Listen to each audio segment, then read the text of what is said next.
Parents who actually probably likely realize it, but a lot of your teenagers are talking about really serious issues like self-harm, and they're doing it in a lot of ways, including on social media. Are the discussions a good thing? And what is our responsibility as parents? Joining me live with some answers is Dr. Ann Lagus, a pediatric psychologist with Riley Children's Health. And thank you so much for joining us. I mean, this is something we could do for an hour. We have about 4 minutes. We want to begin here with teenagers. They're talking about things like mental health and self-harm on social media for a while, but you say their audience is getting larger. And what do you think about that? Yeah, absolutely. I mean, it's not new that teenagers are talking about issues like this, but in the past it was they'd have an in-person conversation with a friend or two, or maybe, over the phone with a friend or two. But now they're broadcasting these conversations to a much larger audience, depending on how big their group of online friends or followers is. So, the results of this are pretty much all teenagers are going to have somebody in their friend group who's talking about serious issues like this.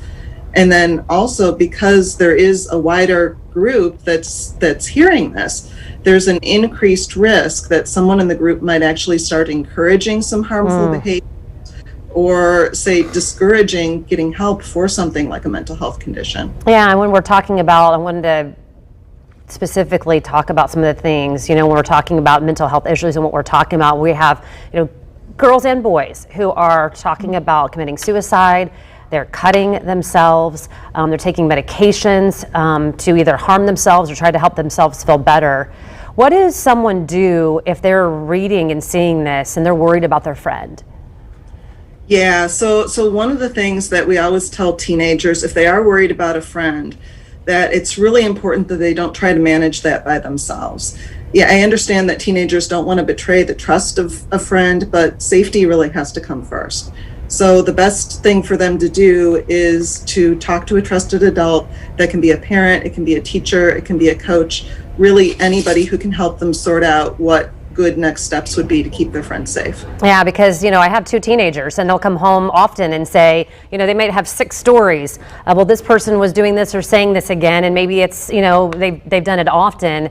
It's hard as a parent to know what is our responsibility, or not even just a responsibility, but my first instinct is to try to solve it and to try to help. What should we be doing?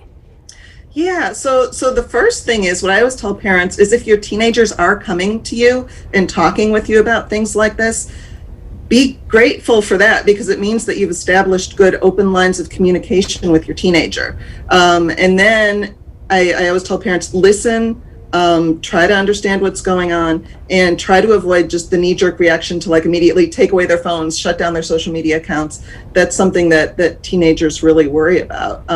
But then, it might be that if something really serious is going on, to help your teenager figure out what needs to be done. Does the parent need to talk to the parents of one of their friends? Do they need to get maybe a guidance counselor at school, somebody involved, to try to get help for a particular friend? Yeah, and this is just across the board with so many. We're out of time, but I know too, we got to leave it here, but I know it's important too, you wanted to make sure we reminded everybody about those safety rules with social media, and technology's changing every day and it's hard to keep up.